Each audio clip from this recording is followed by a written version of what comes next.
Méditation du 11 avril, objet du quotidien, la protection du clavier. Sans moi, vous ne pouvez rien faire. Jean 15, verset 5. Le clavier de mon ordinateur avait une protection, encore neuve. Elle adhérait bien au point de se confondre avec le clavier. Avec le temps, le plastique a commencé à se détendre et à se décoller plus facilement. Je l'utilisais beaucoup pour mon travail, mais il a en plus vieilli prématurément parce que je m'amusais toujours à le décoller. Comme on a fini par ne plus distinguer les touches, j'ai dû compter sur ma mémoire. En outre, affaibli, le plastique de la protection s'est peu à peu troué au niveau des lettres les plus utilisées. Finalement, de ce nouveau film qui protégeait les vraies touches de mon ordinateur, il ne restait plus qu'un misérable morceau de plastique troué avec des touches effacées qui faisaient peine à voir. Comme cette protection, nous ne remplissons pas toujours la fonction pour laquelle nous avons été créés, même si nous pouvons parfois feindre d'accomplir le but de notre vie. Il arrive un moment où nous ne pouvons plus tromper personne. Peut-être l'enthousiasme avec lequel nous avons commencé certaines choses est-il aujourd'hui devenu une habitude ennuyeuse,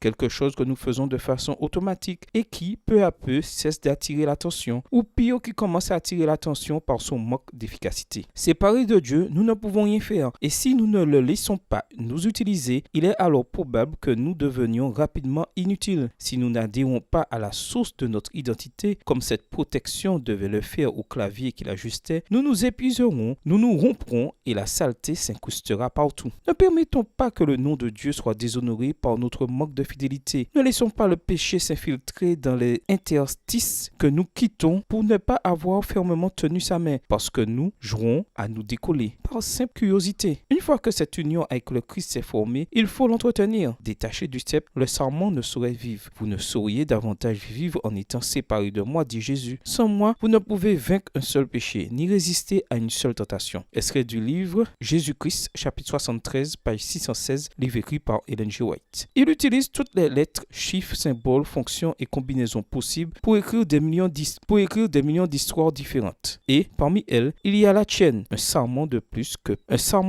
qui peut s'attacher au cep pour toujours. Bonne journée à toi et que le Seigneur te bénisse.